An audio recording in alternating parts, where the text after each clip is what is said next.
Mr. N. Kamakodi, Managing Director and CEO at City Union Bank, is with us. Sir, most of the banks have seen a dent in the other income. Talk to us about your treasury performance this quarter.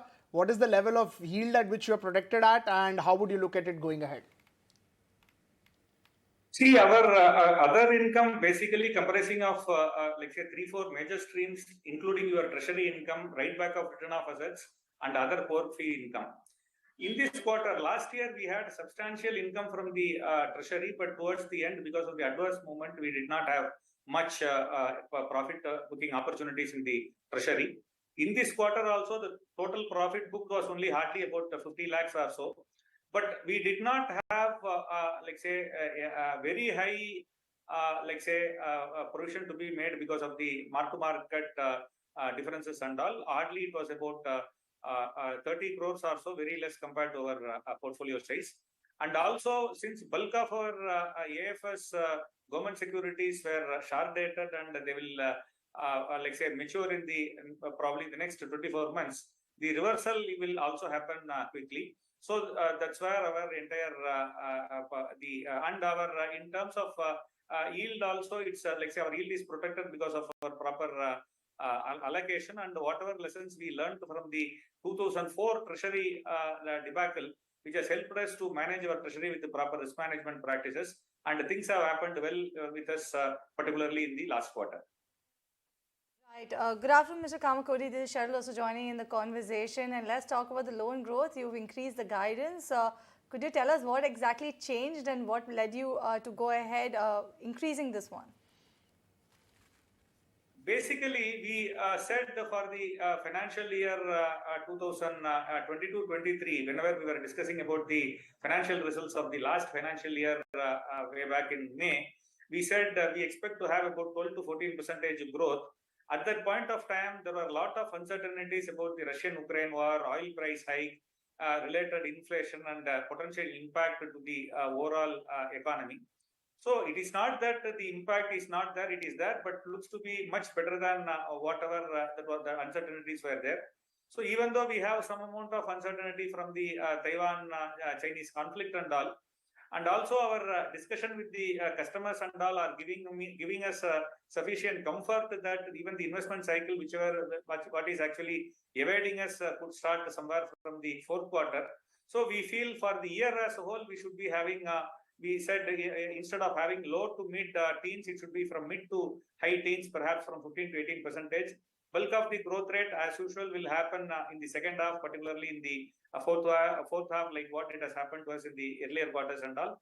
Things are looking much better now compared to whatever we saw along with our last quarter results a couple of months back, about 3 months back. And with that, we said, which has given us sufficient comfort that we can slowly push the growth pedal. And for the year as a whole, we should be getting back to that growth is what we think at this point of time.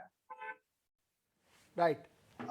So in terms of, NPAs in the system, they are broadly as good as zero across the system. At least incremental is zero. Previous may be there across the sector. Funding is coming in at slightly higher cost. It's going also at higher cost in terms of loan. So you think this little bit of fundraising, whatever changes it has on duration across the sector and banks, it will be, managed quite well considering balance sheet size of banks are strong as well as system NPAs are particularly low? See, you had for the entire banking system, like say, the particular COVID period was perfect. In fact, it was very stressful. Earlier, you had those who had problems even before the COVID slipped into NPA, and those who were operating with thin margin, their capital got wiped off because of the lockdown. They slipped. Bulk of the cleaning, it is actually, like say, cleaning was an offshoot of whatever the nature gave us through the COVID. On those periods is by and large over.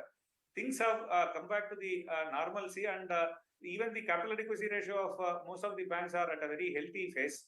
Taking into our consideration, we are seeing the difference between the slippage and the recoveries from both live accounts and also technically written off accounts was hardly about 20 crore for the first quarter. That is also looking very healthier. The recovery which was not happening properly because the ports were not functioning because of the COVID, those things have also come back to the normalcy. We were able to see both slippages are coming down and the recoveries are also increasing. So going forward, we feel almost for the all banks in the system, but also for CUB in particular, we feel incrementally this is not going to be a problem. And capital adequacy ratio for us is over 20% now. In fact, it is about 20.85, of which about close to 20% is from Tier 1 itself. So that's why we feel even during the COVID, we were not asked. In fact, it is almost 7 years since we went for a QIP, almost 8 years. Last time we went for QIP was somewhere in August 2014. For 8 years, we did not have any dilution of the equity. We were able to, since our profitability ratios were also healthy, we were able to manage the incremental capital requirement for even growth through the retained earnings. So we feel, but we are every year getting shareholders approval in the AGM for QIP and all, which as a part of our ongoing exercise. So looking into all these things, I don't think we will be requiring capital raising anytime soon. Our existing capital adequacy ratio is healthy with, let's say, even 20% up with almost the entire thing coming from the Tier 1. Right. Mr. Kamakodi, let's talk about the recovery trends that you're seeing, and also in your conference call, you did give an update on the SpiceJet account. Could you also shed some light for our viewers? Yeah, overall on recoveries, as I told, after the onset of recovery, when the standstill clause was there, and even after standstill clause was removed, there are a lot of gaps in the, let's say, particularly the courts were more sympathetic towards the borrowers than the banks. So we were not able to get the required orders and all. But since last year, mid last year, when the opening up happened, the recovery process, particularly through the courts and all, through Surface Act and all, have become much faster. We are able to, let's say, have the better recovery. In fact, last couple of quarters, both the fourth quarter last year and the first quarter this year, the recoveries had been extremely good, and we hope the same trend will continue for the future. Asking your question on that, like say, airline account, in fact, they were paying our interest and all regularly. It's a cash credit account and things were okay.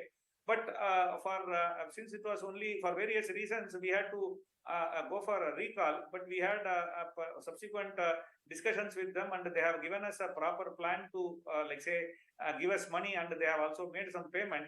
Based on that, the account had been, like say, renewed, and their SMA status, it has come back to the normal status. And if the, like say, as we hope, the repayment happens based on their assurance they were given, the entire outstanding should be, like say, recovered before June next financial year. Almost 1 year from now is what we expect. And the interest repayment had been received up to the, like say, on date up to July interest we have received, and no arrears on that front, basically.